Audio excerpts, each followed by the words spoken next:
Estimados amigos, sean ustedes muy bienvenidos a un nuevo episodio de Contraproceso. En esta ocasión les presento este podcast que se titula ¿Cómo te están manipulando?, donde se explican métodos y técnicas de la manipulación de masas, la psicología social y la propaganda para incidir en las voluntades de las personas con fines que benefician a líderes políticos, donde se crean contenidos y discursividades que la masa sigue sin mayor conciencia de estar siendo manipulados. Cabe recordar que determinadas técnicas de manipulación de masas siguen siendo utilizadas por sectores políticos y por los gobiernos. De acuerdo con Sigmund Freud, el grupo es extraordinariamente susceptible a ser influido y no tiene ninguna capacidad de crítica. En este sentido, cuando se adhiere a un pensamiento de grupo, el pensamiento individual queda anulado y en consecuencia la verdad queda relegada a un segundo plano. Incluso rechaza si ésta pone en peligro el pensamiento de grupo. Por su parte, Edward Bernays, sobrino de Sigmund Freud, señala que la masa es un estado mental que surge cuando los individuos quedan desprovistos de su individualidad. En este sentido, las técnicas de manipulación de masas tienen el objetivo de controlar y organizar a las masas utilizando su propia voluntad, pero sin que ellas lo sepan. Es decir, las técnicas de manipulación son imperceptibles como tales y en consecuencia la masa no logra darse cuenta que está siendo vilmente manipulada. En general, la división que produce la manipulación de masas está minuciosamente calculada para que no se busque consenso ni entendimiento, sino la destrucción de todo eso que se ha expuesto en el mensaje como vil y tiránico. El poder divide entre opresores y oprimidos, víctimas y tiranos, y se promueve que la única respuesta posible es la hostilidad, y los convence que esa hostilidad es un acto ejemplar. Si alguien no encaja en la discursividad predominante, se etiqueta como discurso de odio, como racismo, homofobia, fascismo, opresión, etc. Y está prohibido, en consecuencia, crear espacios de debate, intercambios de ideas, y las conversaciones respetuosas de posiciones antagónicas son rápidamente consideradas herejías para el mismo grupo. A continuación, quiero dejarles el extracto de un maravilloso video que explica en profundidad esta forma de manipulación. Nunca antes en la historia habían existido medios tan eficaces para manipular en masa a una sociedad. Además de los medios de comunicación clásicos, televisión, radio y prensa, hoy ese gigante llamado Internet permite a quienes ostentan el poder asaltar más fácilmente las mentes de las masas. El objetivo es claro: la creación de un sistema totalitario donde el poder, habiendo centralizado todos los aspectos de la sociedad, obtiene un control absoluto. Que el Kraken y sus tentáculos lo abarquen todo, que nada escape a su dominio y que no exista oposición a su tiranía.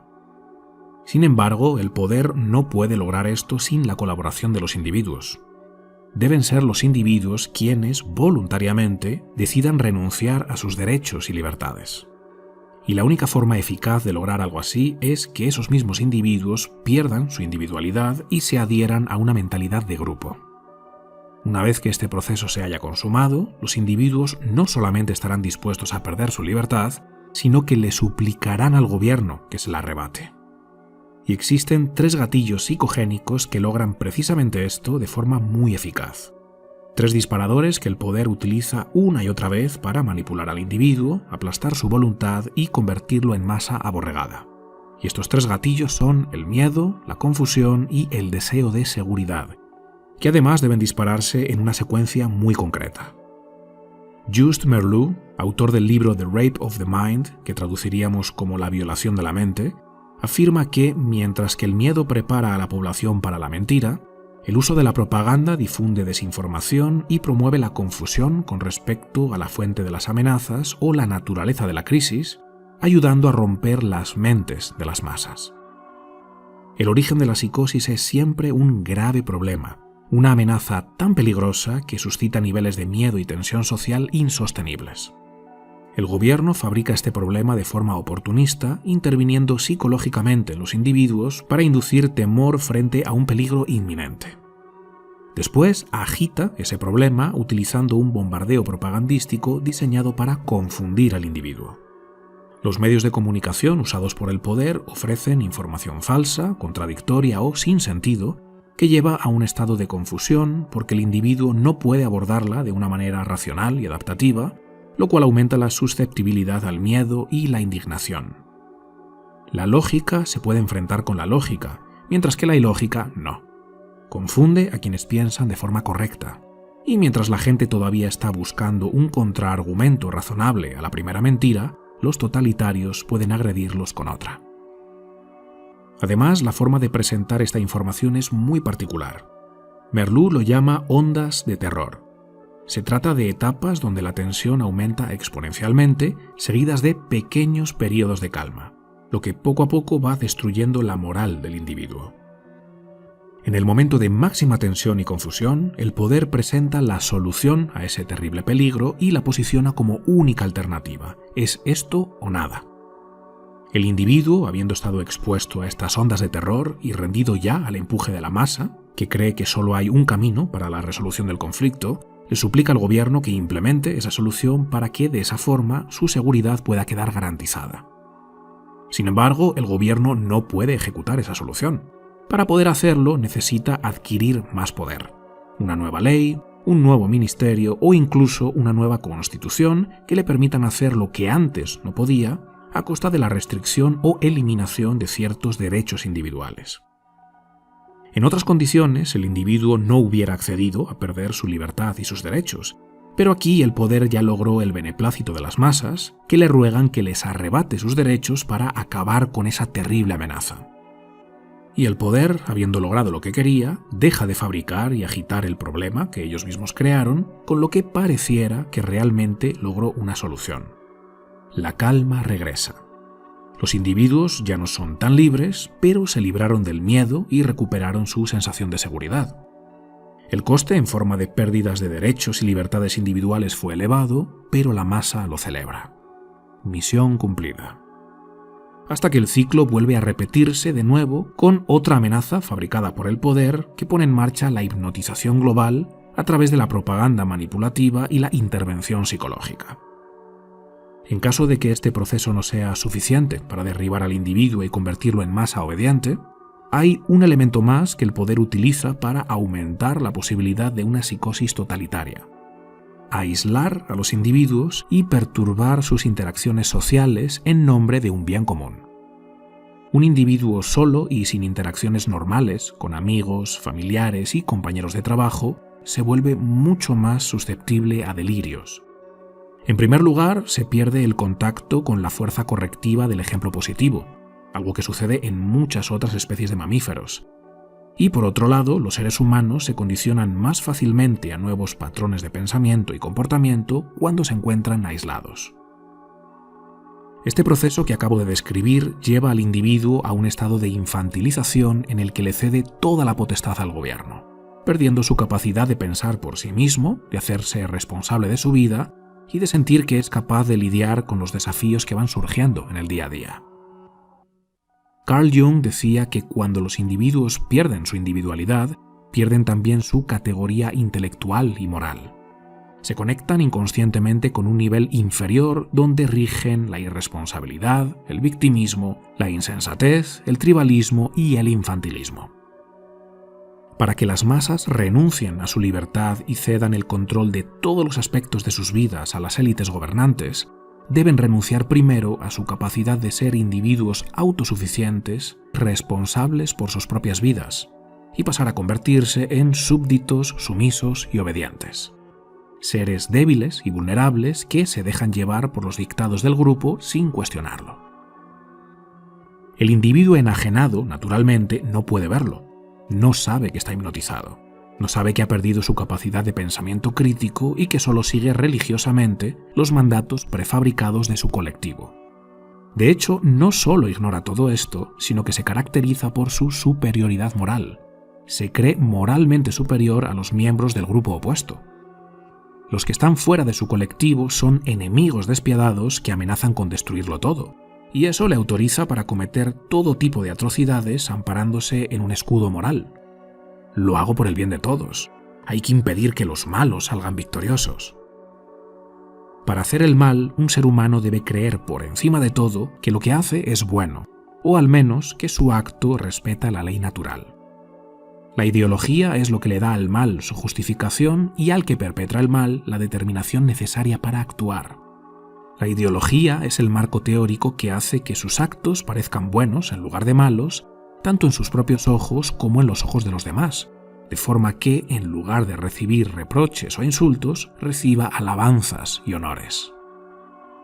La ideología, como apunta Alexander Solzhenitsyn en esta cita, es la clave para que el individuo, desprovisto ahora de su individualidad y respaldado por su grupo, pueda sostener y justificar sus actos inhumanos y pavimentar la creación de un estado totalitario sin siquiera ser consciente de ello.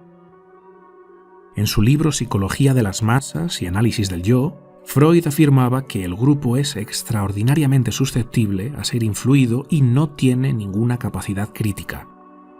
Cuando nos identificamos con un grupo, nuestro pensamiento individual queda anulado y en su lugar es reemplazado por el pensamiento grupal. La verdad, por supuesto, queda relegada a un segundo plano o incluso rechazada si llega a poner en peligro la cohesión del grupo.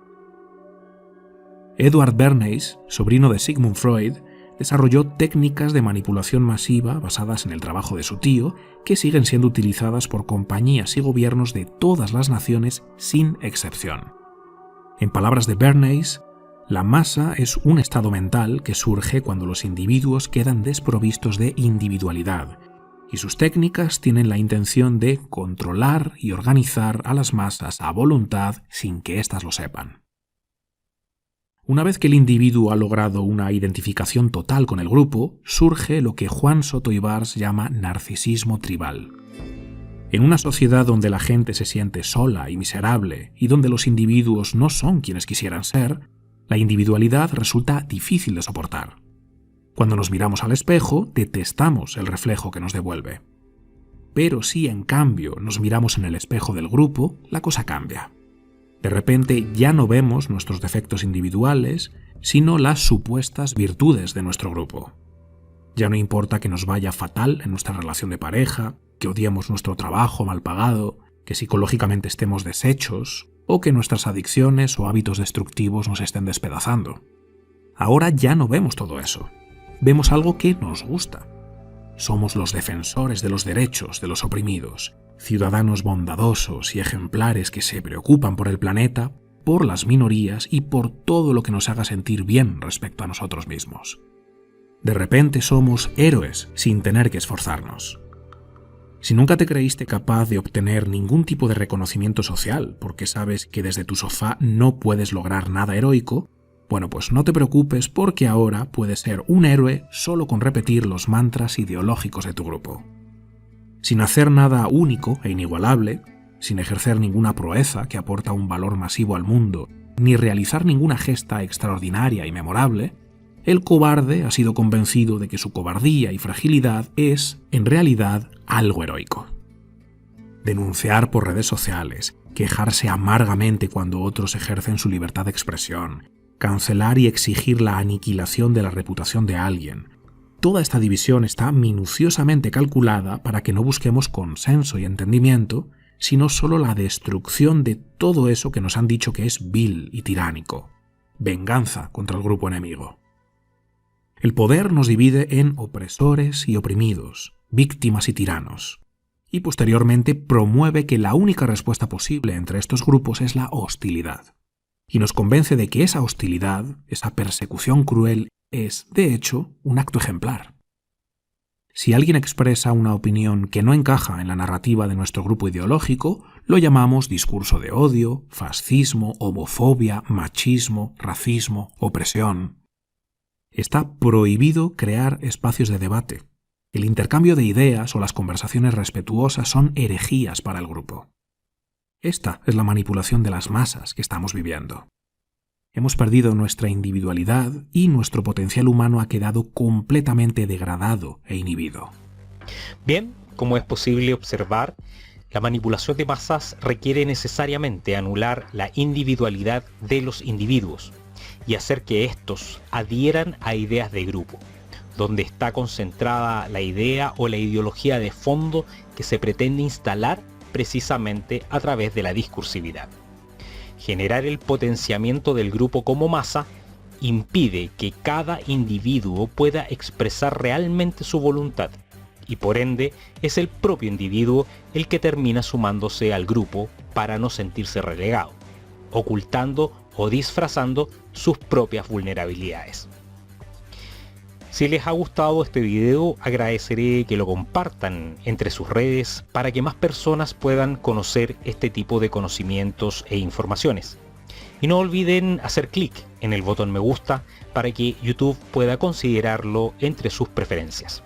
Del mismo modo, les invito a suscribirse al canal y a activar la campanita para que puedan ser notificados cada vez que se sube un nuevo material. Esto es Contraproceso. Hasta pronto.